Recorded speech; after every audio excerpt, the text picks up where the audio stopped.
हरे कृष्णा। सभी भक्तजनों को मेरी ओर से दंडवत प्रणाम। आवेश एक प्रकार का तूफान है। क्रोध और क्षमा एक प्रकार का तूफान है। ये हमारे जीवन में ना बड़े झोंकों के रूप में आते हैं। उस समय मानसिक क्षोभ का आघात इतना अधिक होता है, यदि समय न बीते तो आदमी आत्महत्या ही कर डाले, दूसरे का वध कर दे, आंखें फोड़ डाले, नाक काट ले, किसी को पंगु ही कर दे।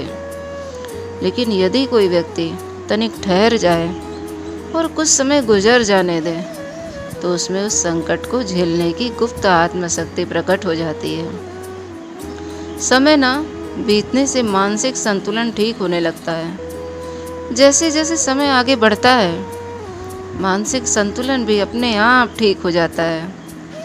कुछ दिनों बाद आप देखेंगे कि मन में मानसिक आघात संभालने की पूरी शक्ति आ जाती है। समय एक प्रकार का ना स्वच्छ प्रवाह है, बहता हुआ पानी जिसे आप कह सकते हैं। स्वास्थ्य का सूचक है, जैसे नदी की धारा लगातार बहती रहती है और आसपास की भूमि तथा जल के ऊपरी भाग की गंदगी की सफाई करती रहती है। इसी तरह समय की धारा भी मनुष्य को मन को स्वस्थ और संतुलन प्रदान करती है। जैसे गंदा पानी दूर होकर फिर स्वच्छता में आ जाता है।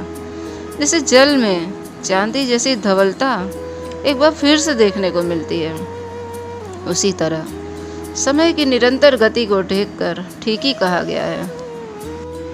सदा न बांगा बुलबुल बोले, सदा न बाग बाहरे, सदा न राजे राज करेंदे, सदा न महफिल यारे। याद रखिए, बाग में सदा बुलबुल नहीं बोलती है। दुख और कष्टों के दिन भी आते हैं, पतझड़ भी आता है, मौसम भी निरंतर बदलता रहता है। खुश्की के बाद हरियाली भी आती है। वर्षा के साथ चारों ओर हरियाली छा जाती है। बाग की बहार सदा एक सी नहीं रहती, कभी बाहर कभी यौवन पर होती है, तो कभी बहार लेकर आती है, तो कभी उतार भी आता है। बड़े से बड़े राजाओं के राज तक एक से नहीं रहते, बदलते रहते हैं समय के साथ। मित्रों की महफिलें भी सदा एक सी नहीं रहती।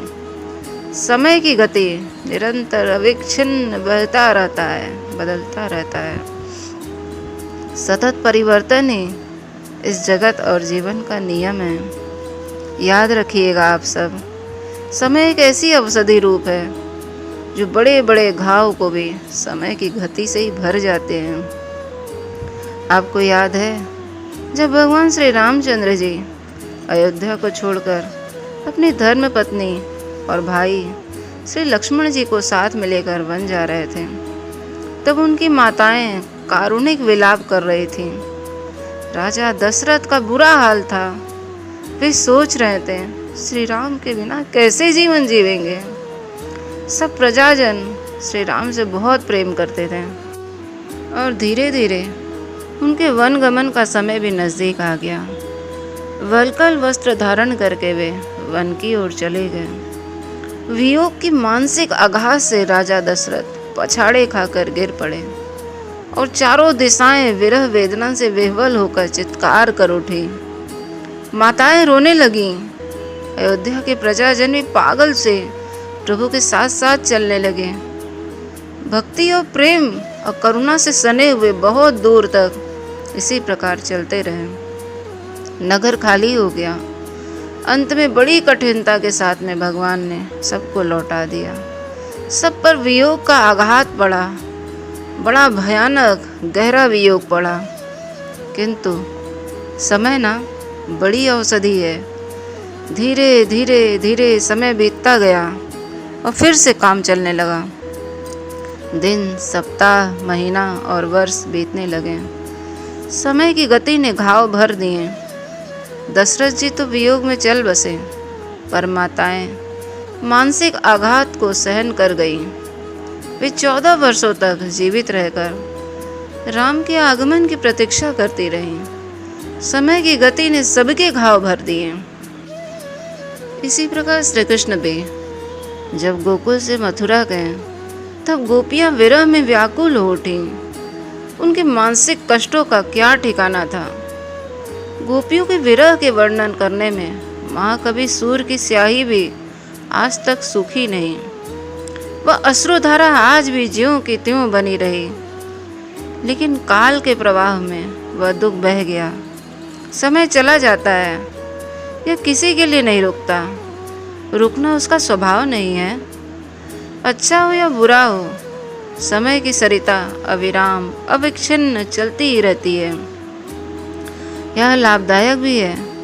यदि समय के साथ हम कष्टों को, दुखों को, व्यापारिक हानियों को न भूलें तो आधी दुनिया मानसिक आघात से नष्ट हो जाएगी।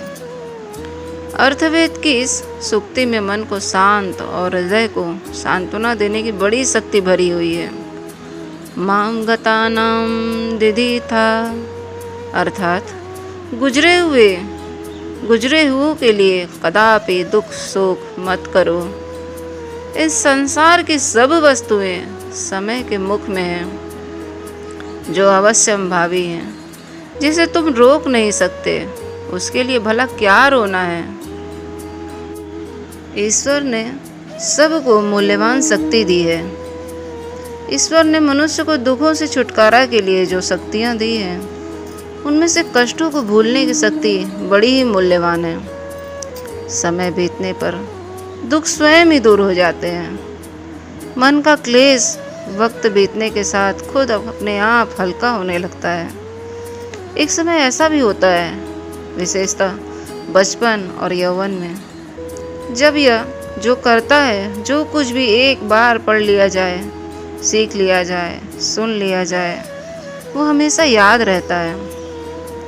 हमारी स्मरण शक्ति कभी कम न हो, पर जैसे जैसे अवस्था बढ़ती जाती है और कटु प्रसंग आते हैं तो यह अनुभव हो जाता है कि विस्मरण शक्ति अर्थात भूलने की भी शक्ति स्मरण शक्ति से अधिक मूल्यवान है। यदि सभी कटु, दर्दनाक मृत्यु या हानि की बातें मनुष्य को याद रह जाए तो उसको मस्तिष्क के कूड़े करकट, कांटों और झाड़ झंखाड़े से भर जाएगा। इंसान जीवन में नित्य ही ऐसी बातें गुजरती रहती है उसके जीवन में, जिससे उसका हृदय बड़ा आघात पहुंचता है। उसमें थोड़ी सी भी बातें अगर हमेशा याद आती है तो उसका समस्त भावी जीवन शूलमय, कपट, कंटकपूर्ण हो जाता है और वेदना से भर जाता है। इसलिए जब निकट संपर्क में रहने वाले सगे संबंधी, मित्र स्वर्गवासी हो जाते हैं तो धीरे धीरे उनकी यादें भी भूल जाना जरूरी हो जाता है। उन्हें भूलकर ही मनुष्य सुखी और स्वस्थ जीवन बिता सकता है। ईश्वर की यही बड़ी भारी देन है। मन को ना शीतल होने दीजिए। यदि आप किसी आकस्मिक दुर्घटना, मृत्यु, शोक, हानि, चिंता, कलह या किसी भी प्रकार के भयंकर कष्ट से पीड़ित हैं तो जल्द ही आवेश में कोई काम मत कर बैठिए। मन को शांत, शीतल, संतुलित होने दीजिए और ठंडे मन से विचार करिए। बुद्धि को निर्विकार हो जाती है। आवेश में चिंता और उद्वेग मस्तिष्क को हमेशा पंगु, अपाहिज कर देती है।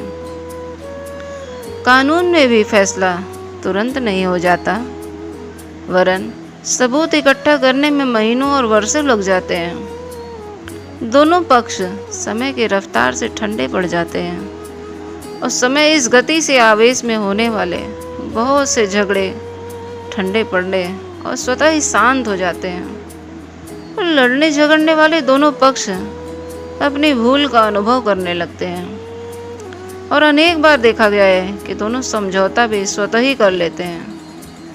कोई महत्वपूर्ण निर्णय करने से पूर्व कुछ समय अवश्य व्यतीत हो जाने दीजिए। ऐसा करने से आवेश का तूफान बुद्धि और निर्णय शक्ति को मंद नहीं होने देगा। आप ना निराश मत होइए। आपके जीवन में ऐसे ऐसे संकट आएंगे कि ऐसा प्रतीत होगा मानो हमारा अंत निकट आ गया है, अब बचने का कोई रास्ता ही नहीं दिख रहा है। चारों ओर अंधकार ही अंधकार दिखाई दे रहा है, प्रकाश की एक क्षण भी रेखा तक नजर नहीं आ रही है। फिर भी आप निराश न होना, हिम्मत न हारो, समय बीतने दो, बहुत कुछ दिन ठहर जाएगा। और जो आप भूले हो ना, मृदु वो मरहम है, वो मीठा मरहम है जो आपके जख्मों पर दवा का काम करेगा और आपको पूर्ण स्वस्थ कर देगा। समय बीतने पर आप अपने कष्टों और विपत्तियों को खुद ही भूल जाएंगे। समय ना बड़ा सर्वोपरि है, बड़ा महान है, वो बड़ा बलशाली है। वह हमें वे शक्तियाँ देता है जिनसे हमारे मन का भार हल्का होता जाता है। अंदर के दुर्भाव दुख खुद ही दूर हो जाते हैं। फारसी के एक राजा ने अपनी अंगूठी पर यह शब्द खुदवाए थे, यह स्थिति भी नहीं रहेगी, अर्थात अच्छी स्थिति भी आ जाएगी। समय सदा एक सा नहीं रहता है, गति ही जीवन का लक्षण है। हम न किसी विषम स्थिति में चिंतित हो और न तनिक से लाभ से हम फूल उठें। अच्छी हो या बुरी, जैसी भी स्थिति हो, हमें धैर्य से समय को बीतने देना चाहिए। समय आएगा जब हमारी विषम से विषम स्थिति अच्छाई में बदल जाएगी। हरे कृष्णा। तो देखिए समय का कितना बड़ा प्रभाव है हमारे जीवन में। यदि हम सब ध्यान लगा करके सोचेंगे तो हमें माफ़ करने की हिम्मत भी आएगी और हमारे कष्ट भी अपने आप स्वतः दूर हो जाएंगे। तो आपको ये कथा कैसा लगा हमें ज़रूर बताइएगा। तब तक सदा जपते रहिए हरे कृष्णा कृष्ण कृष्ण हरे हरे, हरे राम राम राम हरे हरे।